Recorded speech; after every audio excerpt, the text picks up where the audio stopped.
As a presenter on Grandstand and Sports Night, Steve Ryder became a household name. More recently, the Kent-born journalist has been sharing his experience of prostate cancer to increase awareness among men. And as our sports reporter James Dunn now reports, he's also backing a new campaign to support football fans being treated for the condition. Welcome to Grandstand, World Championship skiing. From winter sports to motorsport, Steve Ryder has done it all. He's long been one of the most famous faces in sports broadcasting.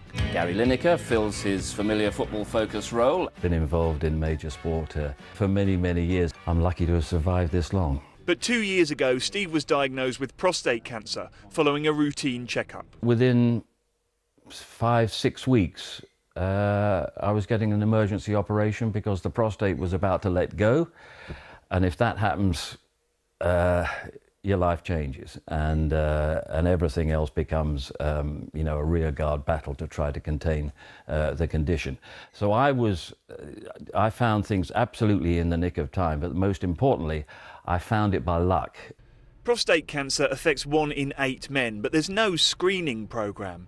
Instead, men need to request a blood test from their GP when they're over 50.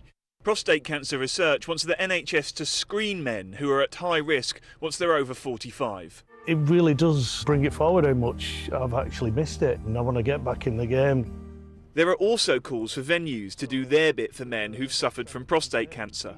Man United's Old Trafford is the latest to offer sanitary bins for men dealing with incontinence, part of the Back in the Game campaign.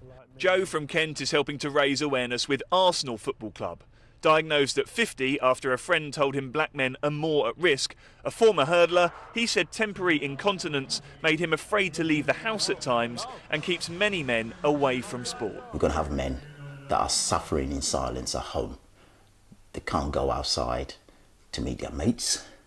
They can't even go outside. If they're going to football matches, for example, it could be a family outing. Football have made lots of money out of men. It's about time that they change that, to invest that money for men's well-being.